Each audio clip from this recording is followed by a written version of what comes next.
ओम नमः शिवाय। आज कुंडलिनी और छिन्नमस्ता देवी के विषय में क्या संबंध है, इस बारे में कहूँगा। जो कुंडलिनी के बारे में जानना चाहते हैं वो और अन्य जो पहले कही जा चुकी वीडियोज ऑडियोज हैं उन पर जा सकते हैं। आज छिन्नमस्ता देवी और कुंडलिनी के बारे में बात होगी। छिन्नमस्ता है क्या?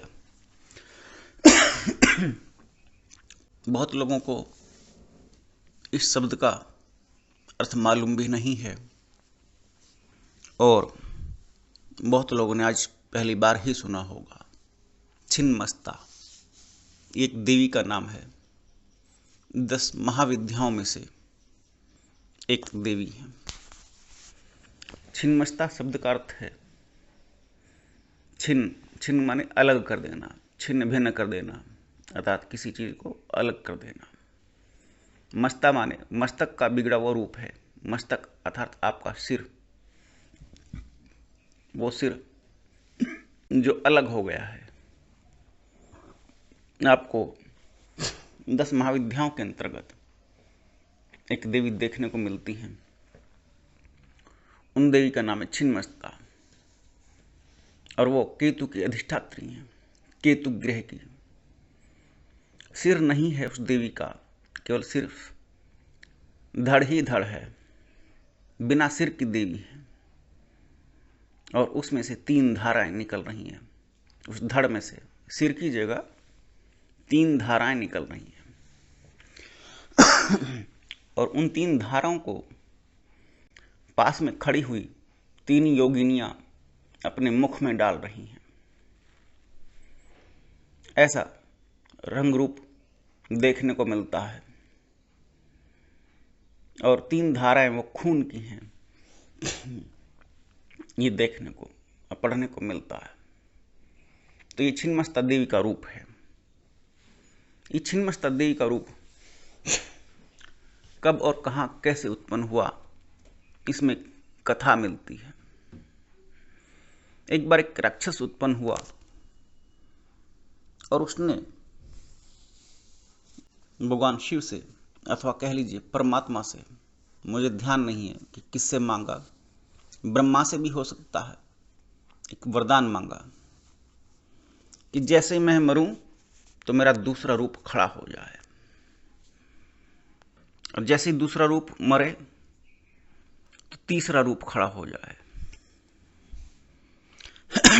और अगर मेरे शरीर की रक्त की एक बूंद भी धरती पर गिर जाए तो उस धरती पर से मेरे जैसा सेम टू सेम बिल्कुल दूसरा एक प्रतिरूप खड़ा हो जाए, अर्थात वही राक्षस जो मैं हूं धरती से उत्पन्न हो जाए।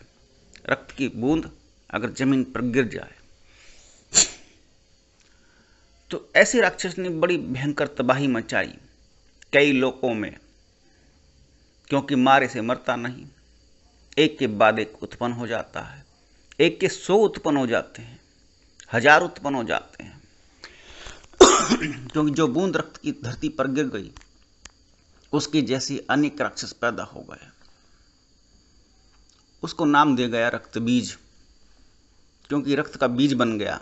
जैसे कोई बीज होता ना, पृथ्वी पर गिर जाता है, फिर वो अपने जैसा रूप खड़ा कर लेता है, बिल्कुल वैसे ही रक्त का बीज बन गया। और एक के बाद एक राक्षस, एक बीज से 100 राक्षस, 1000 राक्षस तैयार हो जाते। इतनी तो सामने वाले की सेना भी नहीं होती जितने रक्त बीज उत्पन्न हो जाते थे। वह अपनी इस चालाकी के ऊपर बड़ा खुश था कि उसको कोई मार नहीं सकता। ऐसा अद्भुत वरदान पाया। तो सृष्टि ने एक रचना रची। ब्रह्मा ने देवी से एक प्रार्थना की, अगर इसके शरीर का सारा खून ही आप पी जाओ तब ये स्वयं ही मृत्यु को प्राप्त हो जाएगा। देवी ने ऐसा ही किया। एक खप्पर लिया, खप्पर बोलते हैं एक खोपड़ा कह लीजिए, आदमी की, मरे हुए आदमी की खोपड़ी, उसको उल्टा करके खप्पर बनाया और उसमें रक्त बीज का जितना खून गिरता था सारा इकट्ठा करना शुरू कर दिया। अपनी 64 योगिनियों के साथ रक्त एक बूंद भी न गिरने पाए पृथ्वी पर। जहां कहीं बूंद गिरती हो, 64 योगिनियों को यह आदेश दिया गया कि सारा रक्त स्वयं पी जाए, पृथ्वी पर गिरने ही न पाए, एक बूंद भी धरती पर न गिरने पाए। और वो रक्त बीज नष्ट हो गया। तो जिस देवी ने ये रूप धारण किया और रक्त बीज का नाश किया, उस देवी को छिन्नमस्ता कहा गया। लेकिन कथा तो शब्दों में अलग तरह की है, इसका आध्यात्मिक और कुंडलिनी से क्या लेना देना है ये समझना अत्यंत जरूरी है। क्योंकि जब मैं 2.5 साल का था मेरे पिताजी एक्सपायर हो गए। ये पांडित्य कर्म का, ज्योतिष का हमारा खानदानी कार्य है। मेरे पिताजी को छिन्नमस्ता देवी की सिद्धि प्राप्त थी। जैसे जैसे मैं बड़ा हुआ और अन्य बुजुर्ग लोगों के संपर्क में आया, तब उन्होंने मुझे बतलाया कि तुम्हारे पिताजी को सिद्धि प्राप्त थी और वो मध्य रात्रि में पूजा क्या करते थे। उन्होंने हमें कुछ बतलाया था जो हमारे जीवन में घटित हुआ, और रात को 12 बजे बुलाकर ही बताते थे, जिसको भी बताते थे। एक बार मैंने अपनी माता से पूछा कि पापा किस देवी की पूजा करते थे, तब उन्होंने मुझे बताया कि छिन्नमस्ता की पूजा करते थे। तो मैंने जानने की कोशिश की छिन्नमस्ता देवी है क्या। तो मुझे कथा जो आपने सुनी वो पढ़ने को मिली। लेकिन जैसे जैसे मैं अध्यात्म में आगे बढ़ा और कुंडलिनी को जाना, तो छिन्नमस्ता देवी कुंडलिनी शक्ति का एक प्रतिरूप है। उसमें जो 3 धाराएं निकली हुई हैं, उन धाराओं के नाम हैं जिनको रक्त की धारा कह दिया गया। वो 3 धाराएं हैं, इड़ा, पिंगला और सुषुम्ना। और जब तीनों धारा एक चित्त होकर के, अर्थात जब कुंडलिनी बड़ी तीव्र और बलवान वेग के साथ, बहुत तीव्र गति के साथ ऊपर उठती है, तो सिर का भाग नष्ट हो जाता है। सिर का भाग क्या मतलब? अर्थात आपके सोचने समझने की क्षमता, मन, मस्तिष्क, ये सब नष्ट हो जाते हैं। उसका अपना अस्तित्व नहीं रहता, खोपड़ी का अपना अस्तित्व नहीं रहता। सिर्फ कुंडलिनी शक्ति की धाराएं बलवान हो जाती हैं। तो इसलिए उस कुंडलिनी शक्ति के प्रतिरूप में से सिर को हटा दिया गया। और केतु, जो कि कुंडलिनी शक्ति का, अथवा ज्योतिष में दूसरे शब्दों में कारक कहा गया मोक्ष प्राप्ति का। तो केतु की वो अधिष्ठात्री बनी। लेकिन रक्तबीज की कथा क्या कहती है कि एक बूंद भी धरती पर गिर जाए तो दूसरा नया राक्षस पैदा होगा। ये इच्छा के बारे में बात करती है। आपकी अगर एक इच्छा पूरी हो जाए तो निश्चित ही उसके बाद दूसरी इच्छा स्वयं ही उत्पन्न हो जाएगी। अध्यात्म में इच्छा को ही रक्त बीज कहा गया है। आप चाहे करके देख लो, कितनी प्रबल इच्छा हो, चाहे जीवन भर का एक ही लक्ष्य हो, एक ही एम्बिशन हो, महत्वाकांक्षा हो, चाहे उसे प्राप्त करने में जीवन लग जाए, उसे प्राप्त कर भी लोगे तो उसके बाद निश्चित रूप से दूसरी इच्छा उत्पन्न हो ही जाएगी। यही रक्त बीज है जो कभी नहीं मरता, एक के बाद एक दूसरी इच्छा उत्पन्न हो जाती है। और कुंडलिनी साधना में जो 64 योगिनियों का वर्णन आया है, वो वर्णन यही है कि जैसे जैसे कुंडलिनी शक्ति आगे बढ़ती है, आपकी इच्छाएं शांत होती जाती हैं, पूर्ण शांत हो जाती हैं, समस्त शक्तियां शांत हो जाती हैं। अपितु दूसरे शब्दों में समस्त शक्तियां एकाग्रचित्त हो जाती हैं। पूर्ण शून्यत्व को साधक प्राप्त कर जाता है। और अगर शून्य को एक के ऊपर एक शून्य रखें तो शून्य की क्षमता बढ़ती जाती है।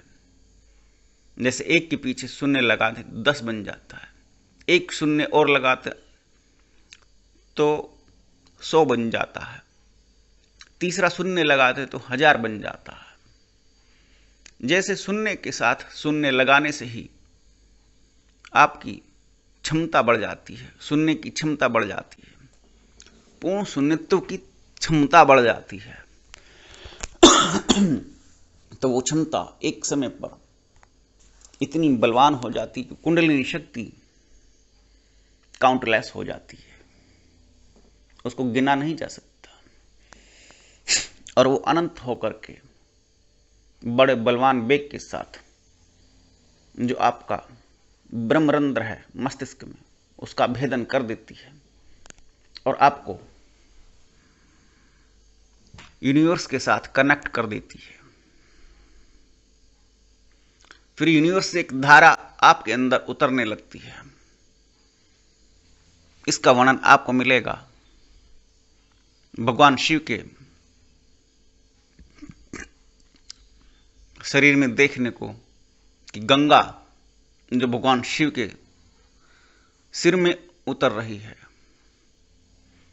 गंगा कहीं कुछ है नहीं, लेकिन वो जो प्रतिरूप दिखाया गया चित्र में कि ब्रह्मांड से जो एक धारा आ रही है और भगवान शिव उसको संभाल रहे हैं, फिर वो धारा धीरे धीरे नीचे उतरती है। तो आपके कनेक्शन का वो मध्य बिंदु ब्रह्मरंध्र, उसका भेदन कुंडलिनी का ही मूल उद्देश्य होता है कि आप यूनिवर्स के साथ कनेक्ट हो जाएं, आप टाइमलेस हो जाएं, आप काउंटलेस हो जाएं, आप एक ही क्षण में भूत भविष्य और वर्तमान में लोप हो जाएं। कुंडलिनी में आपने जो रक्तबीज को जाना, आपने जो उसकी शक्तियों को जाना, उस तत्व के आधार पर अगर आप देखें, जैसे रक्तबीज का क्लोन तैयार हो जाता था, एक के बाद एक दूसरा राक्षस तैयार हो जाता था। क्लोनिंग उसी से ली गई, एक मनुष्य के कई रूप बना करके खड़े कर देना। अब से बहुत साल पहले, 30-35 साल पहले फ्रांस में क्लोनिंग को खोज लिया गया, एक आदमी के जैसा दूसरा आदमी तैयार कर दिया गया। लेकिन कई सरकारों ने इस पर पाबंदी लगा दी, कई देशों की सरकारों ने, क्योंकि एक आम आदमी को अगर क्लोनिंग सुलभ हो गई तो बड़ी हानि होगी। इसका सबसे ज्यादा फायदा अपराधी लोग उठाएंगे, क्रिमिनल्स को ज्यादा फायदा होगा। सरकार और देश और आम जनता के लिए इसका खतरा उत्पन्न हो जाएगा। इसलिए क्लोनिंग बैन हुई। बिल्कुल वैसे ही जैसे सृष्टि ने रक्तबीज को नष्ट करने का संकल्प लिया, वैसे ही सरकार ने क्लोनिंग को बंद करने का आदेश दिया।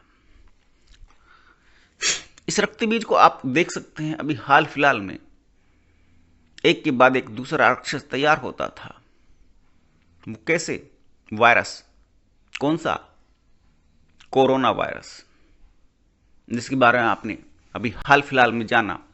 वो भी क्लोनिंग और रक्तबीज का ही एक रूप। एक वायरस आपके गले में पहुंच जाए, अनेक वायरस पैदा कर देता, एक के बाद एक के बाद एक, और उसकी गति इतनी तीव्र गति से होती कि वो आपके गले को अवरुद्ध कर देता। सांस आनी मुश्किल, फेफड़ा जाम और मृत्यु निश्चित सिर्फ 3-4 दिन से लेकर के 14 दिन के अंदर।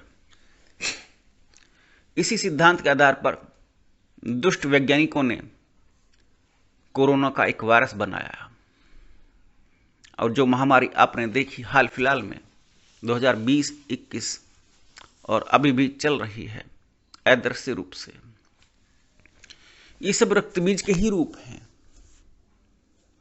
रक्तबीज आप समझ गए क्या है? आपकी इच्छाएं। अगर आप संसार में लगे रहेंगे, एक के बाद एक इच्छा उत्पन्न होती रहेगी। और अगर आप इस तथ्य को जान गए कि कुंडलिनी साधना में अगर आगे बढ़ना है, अपने आप को जानना है, अथवा जीवन का जो मूल उद्देश्य है जिसको कहा गया मोक्ष प्राप्ति अथवा अध्यात्म के और रहस्यों को जानना है, तो सर्वप्रथम आपको इच्छाओं को छोड़ना होगा। महात्मा बुद्ध ने इच्छा पर ही जोर दिया। उन्होंने कहा समस्त दुख का मूल कारण सिर्फ और सिर्फ इच्छा है। अगर आप इच्छा को छोड़ देते हो तो आप दुख से मुक्त हो जाओगे। लेकिन आप इस बात को थोड़ा सा और गहराई से समझें। इच्छा को छोड़ देने के बाद अथवा इच्छा को पूर्ण कर देने के बाद भी इच्छा क्यों उत्पन्न होती है, अगर आप इस तथ्य को जान गए तो आप कुंडलिनी शक्ति को जागृत करने में अपनी महारत हासिल कर लेंगे, एक नया स्टेप और हासिल कर लेंगे।